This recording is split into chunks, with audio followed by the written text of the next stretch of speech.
Today we will discuss about the saints of Lord Nataraja.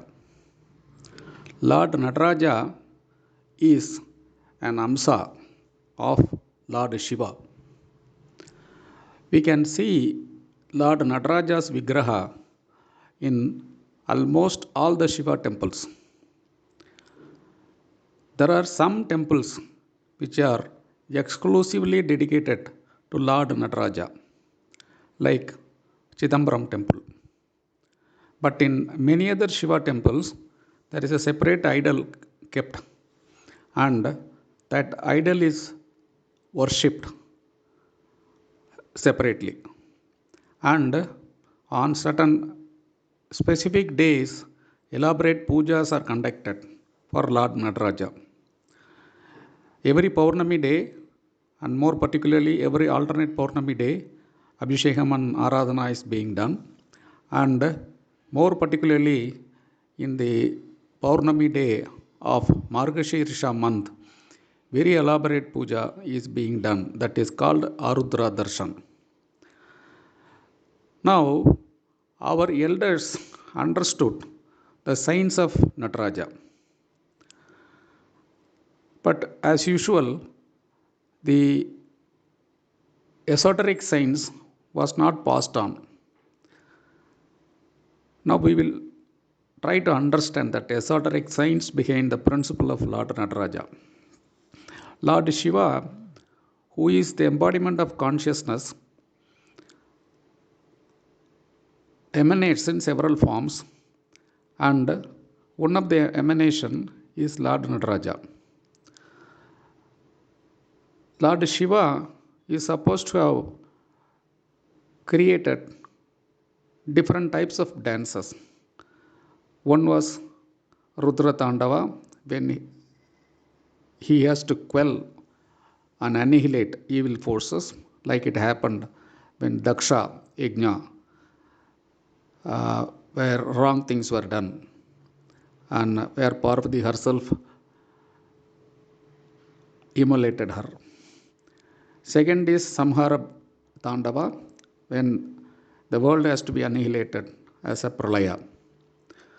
And the other Tandava is a Saumya Tandava, Divya Tandava, divine dance. Nataraja is a divine dance. Actually, it's a dance of the divine in a divine form. That is why we are worshipping the divine dance in temples. There are so many kritis or songs on Lord Nataraja. So many siddhas have written songs and sang on Lord Nataraja. The reason for this importance given to Lord Nataraja, or for Shiva in the form of Lord Nataraja, is because there is a deep scientific significance behind it. To know that significance, we'll have to travel to Europe. Surprising, is it not? Lord Nataraja idol is something that is, as I told you, kept in almost every Shiva temple. And one such Lord Nataraja idol in its glorious form was kept in the British Museum in London. I am talking of way back 100 years ago.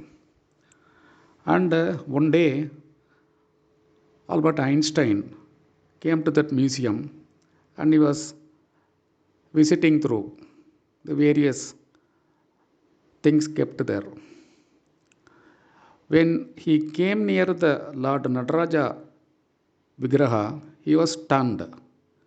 He stayed put there for some time and called the guide there and asked him to explain about this idol. He was an European, that guide was an European. He said that, sir, this is an Indian idol. I will call the person from India who will be able to tell us more. So the Indian guide was called.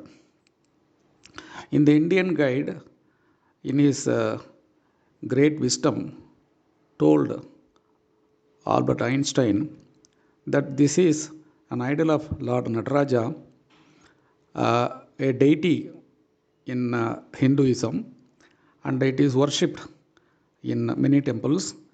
And this one is a replica of the Vigraha kept in Chidambaram.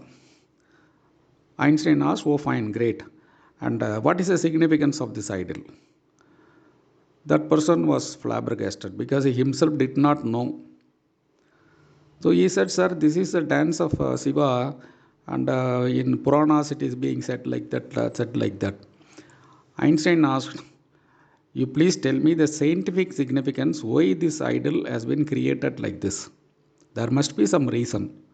Otherwise, nobody would be creating an idol like this." Our person again said that this left leg is right like this, right leg this like this, his hand is like this. Einstein got infuriated. He slapped that guy. He said that you don't know the great mystery, the esoteric science behind this, and you are calling yourself an Indian and also saying you are representing the idols from India. I am ashamed. Everybody was flabbergasted. Why Einstein did it? Then Einstein told those guys, "I am very shocked that you people are not understanding your own culture's deep knowledge. This is an embodiment of an atom inside. If you take a photograph of an atom from inside, this is how it will be looking like." Everybody asked, "What?" Einstein explained, "See, an atom is consisting a nucleus and has an electron and proton and various other subatomic particles, and they are rotating inside. When an atom is in full swing, the movement of the subatomic particles will exactly look like this. It is only through this movement, dynamism, and energy created, the whole world is created. The atoms coalesce and they form into particles, and the atoms are sustained only because of this movement. This is the dance of the atom inside an atom. Your people, your ancient rishis, have been able to visualize this wonderful thing, and they have created such an archetype or architecture like this. I am amazed at the wisdom of your rishis. I know about Upanishads, I have heard about Vedas, but this is the first time I am having a face to face interaction with the intellect and intuition of your rishis. So be clear, this is not just a representation of some deity, as what you call, or some deva sitting in some seventh heaven. This is what is there in every part of the universe, including your body, my body, in everything that is here around. This is what is inside an atom. Atoms are the building block, and this dance is the building block of an atom itself. So, this is the divine dance of creation.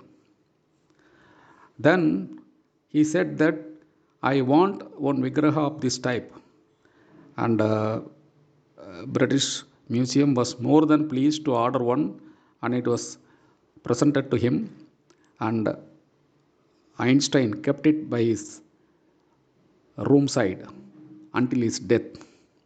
So, this is the esoteric significance of Lord Nataraja. Lord Nataraja is the depiction of the creative principle. How the fundamental forces are getting created. Our rishis have, I don't know how they could visualize without any apparatus, without any scientific instruments, without any scientific inputs. It is purely their intuition, it is purely their wisdom, It is purely the God's grace that has bestowed on them because God wanted human beings to know the secrets of the universe. This Nataraja idol principle, the Nataraja concept, has been very highly elaborated in Vedas as the Sukta of creation. The Sukta of creation, it talks about the principles which were gone into the process of creation. It is from that Vedic mantras only our sculptures created this Nataraja idol. So, Vedas contain the truth of the founding blocks of the creation of the universe, and Nataraja is the symbolic representation of that creative principle. And whenever we see next time Lord Nataraja's Vigraha, let us clearly understand that is the ultimate principle of creation. Om Namah Shivaya.